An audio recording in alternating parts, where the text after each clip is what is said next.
মুম্বাইয়ে পা দেওয়ার পর কিশোর কুমার যে এমনটি করবেন তা স্বপ্নেও ভাবতে পারেননি তিনি।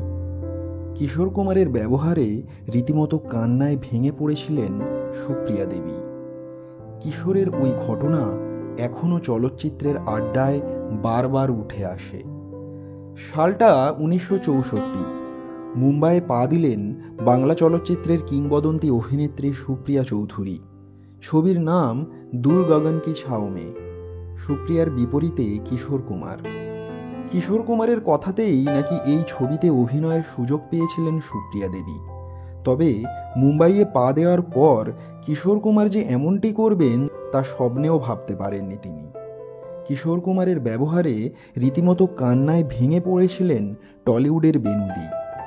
ওই সময় বাংলার এক জনপ্রিয় বিনোদনমূলক ম্যাগাজিনের এক প্রতিবেদনে ছাপা হয়েছিল খবরটি। সুপ্রিয়া দেবীর সঙ্গে ঠিক কী ঘটেছিল? ছবির শুটিংয়ের পর একদিন কিশোর কুমারের গাড়িতে করেই হোটেলে ফিরছিলেন সুপ্রিয়া। কলকাতার মেয়ে বেনূদি, তদানীন্তন বোম্বের রাস্তাঘাট তখন কিছুই চিনতেন না। তখন মুম্বাইও অতটা জনবহুল ছিল না।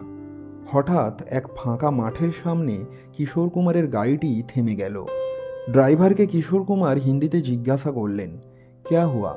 কিশোর কুমারের প্রশ্নে ড্রাইভার জানালেন, গাড়ি খারাপ হয়ে গেছে। এরপরই পিছনের সিটে বসে থাকা সুপ্রিয়াকে বললেন, এবার কি হবে? আপনাকে তো হেঁটে ফিরতে হবে। কিশোর কুমারের মুখ থেকে এমন কথা শুনে দুশ্চিন্তায় পড়ে গেলেন সুপ্রিয়া দেবী। ঘড়িতে তখন রাত 10টা। হোটেল অনেক দূর, কিভাবে এতটা পথ হাঁটবেন? সুপ্রিয়ার মাথায় যখন এইসব কথা ঘুরছে, ঠিক তখনই কিশোর বললেন, গাড়ি থেকে নেমে যান, গাড়ি সারাতে দেরি হবে, হেঁটেই চলে যেতে হবে আপনাকে। কিশোর কুমারের কথা মতো সুপ্রিয়া দেবীও গাড়ি থেকে নেমে হাঁটতে শুরু করলেন। হাতে তার মেকআপ বক্স। চারিদিকে তখন অন্ধকার। সুপ্রিয়া হেঁটেই চলেছেন।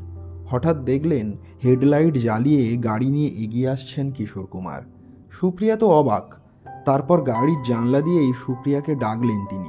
চিৎকার করে বললেন, হাঁটুন হাঁটুন, ভালো করে হাঁটুন। যে মেয়ে বর্মা থেকে হেঁটে কলকাতায় পৌঁছেছে সেই মেয়ের কাছে হাঁটা তো কোনো ব্যাপারই না। কিশোর কুমারের কথা শুনে রেগে লাল হয়ে গেলেন সুপ্রিয়া দেবী। কিশোর যে এমনটা ইচ্ছা করেই করছেন তা বুঝতে আর বাকি রইল না তার। রাগে দুঃখে তখন সুপ্রিয়া দেবীর চোখ দিয়ে ঝরঝর করে জল বের হতে থাকে। সুপ্রিয়া দেবীর এমন অবস্থা নজরে পড়ল কিশোর কুমারেরও। বুঝতে পারলেন এমন রসিকতা করা ঠিক হয়নি। সুপ্রিয়া দেবীর সামনে দাঁড়িয়ে কান ধরে ক্ষমাও চেয়েছিলেন তিনি। সুপ্রিয়াও রাগ ঝেড়ে ফেলে ক্ষমা করে দিয়েছিলেন। এরপর থেকে সুপ্রিয়া বুঝেই গিয়েছিলেন কিশোর কুমারের মাথায় সবসময়ই এমন দুষ্টুমি ভরা ফন্দি ঘুরতেই থাকে। ধন্যবাদ।